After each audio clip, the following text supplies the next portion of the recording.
श्री कृष्ण की कथाएं और उनकी सीख। बड़ी सफलता चाहते हैं तो योजना बनाए बिना काम की शुरुआत न करें, झूठे आरोप लगे तो धैर्य न छोड़ें। बड़ी सफलता चाहते हैं तो योजना बनाए बिना काम की शुरुआत न करें। जब भगवान विष्णु श्री कृष्ण रूप में अवतार लेने वाले थे, देवकी और वसुदेव कंस की कैद में थे। कंस ने देवकी वसुदेव की 6 संतानों का वध कर दिया था। 7वीं संतान के रूप में बलराम देवकी के गर्भ में आए तो भगवान विष्णु ने योगमाया से कहा था कि आप इस 7वीं संतान को देवकी के गर्भ से निकालकर वसुदेव जी की दूसरी पत्नी रोहिणी के गर्भ में स्थापित कर दो। इसके बाद कंस को ये सूचना दी जाएगी कि 7वां गर्भ गिर गया है। योगमाया ने ऐसा ही किया।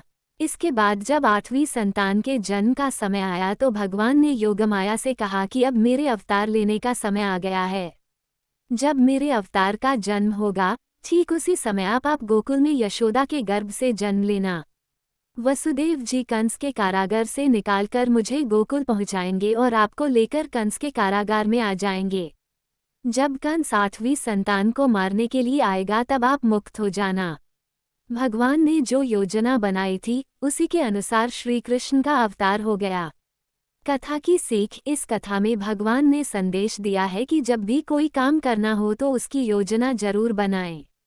योजना अच्छी होगी तो सफलता जरूर मिलेगी।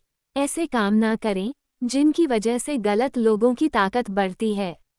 बाल कृष्ण माखन चोरी की लीला कर रहे थे। गोकुल के इस वजह से काफी परेशान थे। एक दिन गांव के नंद बाबा और यशोदा के पास पहुंचे और कान्हा की शिकायत करने लगे। नंद बाबा ने कृष्ण से पूछा कि तुम माखन चोरी क्यों करते हो, जबकि हमारे घर में तो बहुत माखन है। कृष्ण ने कहा कि आप लोग मेहनत से दूध, दही, घी, माखन तैयार करते हैं और फिर ये चीजें करके रूप में दुष्ट कंस को दे देते हैं और इस वजह से गांव के बच्चों को माखन नहीं मिलता है। आपके इस काम से कंस की ताकत लगातार बढ़ रही है। अगर आप कंस को कर देना नहीं रोकेंगे तो मैं तोड़ फोड़ करता रहूंगा, ताकि ये माखन कंस के पास न पहुंचे और गांव के बच्चों को मिल सके। कथा की सीख। इस कथा में श्री कृष्ण ने संदेश दिया है कि हमें ऐसे काम नहीं करना चाहिए जिनकी वजह से गलत लोगों की ताकत बढ़ती है। जब कोई झूठा आरोप लगे तो धैर्य न छोड़ें। द्वारका में एक सूर्य भक्त था सत्राजित। उसे सूर्य देव ने स्यमंतक नाम की चमत्कारी मणि दी थी। ये मणि रोज 20 तोला सोना उगलती थी। एक दिन श्री कृष्ण ने सत्राजित से कहा कि आप ये मणि राजकोष में देंगे तो इससे मिले धन से प्रजा की अच्छी देखभाल हो सकेगी। सत्राजित ने श्री कृष्ण को मणि देने से मना कर दिया। इस घटना के कुछ दिन बाद सत्राजित के भाई प्रसेनजित ने मणि चुरा ली। प्रसेनजित मणि लेकर जंगल में भाग गया। जंगल में एक शेर ने प्रसेनजित को मार दिया और खा गया। मणि जंगल में ही गिर गई। सत्राजित को जब प्रसेनजित और अपनी मणि नहीं मिली तो उसने श्री कृष्ण पर आरोप लगा दिया कि कृष्ण ने ही मेरी मणि चुराई है और मेरे भाई की हत्या कर दी है। श्री कृष्ण पर चोरी और हत्या का कलंक लग गया।